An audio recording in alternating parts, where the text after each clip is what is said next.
ప్రభుత్వ మెడికల్ కాలేజీల్లో ప్రైవేటీకరణ చేయడాన్ని వ్యతిరేకిస్తూ వైఎస్ఆర్సీపీ చేపట్టిన ప్రజా ఉద్యమం కోటి సంతకాల సేకరణ కార్యక్రమం నెల్లూరు నగరంలోని ఏసీ నగర్లో ప్రారంభించారు. ఈ కార్యక్రమానికి ఎమ్మెల్సీ పర్వతిరెడ్డి చంద్రశేఖర్ రెడ్డి పాల్గొని ప్రతి షాప్ కు తిరుగుతూ కూటమి ప్రభుత్వం చేస్తున్న అరాచకాలను వివరిస్తూ సంతకాల సేకరణను చేపట్టారు.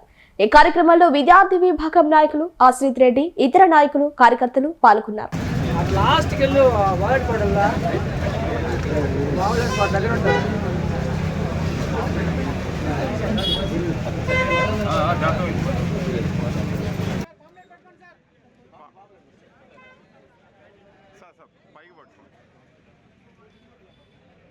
నగర నియోజకవర్గంలో ఈరోజు 14వ డివిజన్లో గిరిధర్ రెడ్డి గారి ఆధ్వర్యంలో ఈ కోటి సంతకాల సేకరణ కార్యక్రమానికి హాజరు కావడం కూడా జరిగింది.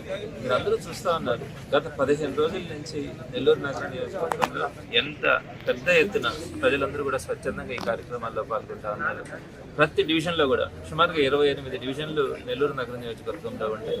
ప్రతి డివిజన్లో కూడా సక్సెస్ఫుల్గా అందరూ కూడా కంప్లీట్ చేసుకుంటూ ఉన్నారంటే ప్రజల్లో ఈ ప్రభుత్వం మీద ఎంత వ్యతిరేకత ఉందన్నది మీరు ఒకసారి అర్థం చేసుకోవాలి. ఇది నేను పదే చెప్తా ఉన్నాను. ఇది ఒక్క ప్రభుత్వ మెడికల్ కాలేజీని ప్రైవేటు పరం చేయడం ఒక్కటి మీదనే ఈ ప్రజల్లో వచ్చినటువంటి మార్పు కాదు.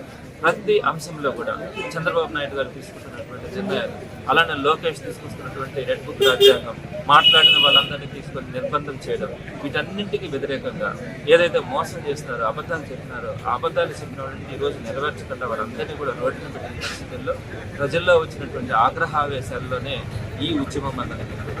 జగన్మోహన్ రెడ్డి గారు మొదటి కోటి సంతకాల ఉద్యమం తీసుకున్నప్పుడు అందరూ కూడా అనుకున్నారు, ప్రజలందరూ కూడా స్వచ్ఛందంగా ముందుకు వచ్చి ఇంకా 3.5 సంవత్సరాల ప్రభుత్వంకి అధికారం ఉన్నా కూడా ఈరోజు ప్రజలందరూ ముందుకు వచ్చి సంతకాలు పెడతారని భావించిన సందర్భంలో ఈరోజు మనం చూస్తూ ఉన్నాం. కోటి కాదు కదా, 1,50,00,000 దాటిన పరిస్థితి అనుకుంటాం. సుమారుగా 60,000 టార్గెట్ పెట్టుకుంటే నెల్లూరు నగరం నుంచి మేము 1,00,000 దాటి సంతకాలన్నీ కూడా సేకరించే పరిస్థితి కనిపిస్తూ ఉందంటే ప్రజల్లో ఎంత మార్పు వచ్చిందన్నది మీరందరూ కూడా గమనించాలి. తప్పకుండా కూడా ప్రజలకు బుద్ధి చెప్పడానికి ఈరోజు అందరూ కలిసారు. చంద్రబాబు నాయుడు గారికి బుద్ధి చెప్పడానికి ఈరోజు ప్రజలందరూ కూడా ముందుకు రావడం కూడా జరిగింది. జగన్మోహన్ రెడ్డి గారు మళ్ళా మరొకసారి ముఖ్యమంత్రి కావాలా అనే ఈరోజు ప్రజలందరూ కోరిక కూడా తప్పకుండా నెల్లూరు నగర నియోజకవర్గంలో ఈరోజు వైఎస్ఆర్సీపీ చాలా బలోపేతంగా ఉంది.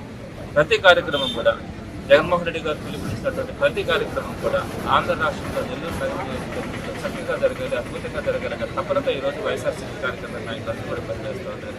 ఈ రోజు 14 డివిజన్ కార్యక్రమానికి కూడా ఇక్కడ ఉన్నటువంటి కార్యకర్తల నాయకులు కానీ ముఖ్యమైనటువంటి అందరూ కూడా ఈరోజు ఇక్కడికి హాజరు కావడం, వారందరూ కూడా ఈ కార్యక్రమాల్లో ప్రతి డివిజన్లో కూడా పాల్గొనడం చాలా సంతోషంగా ఉంది.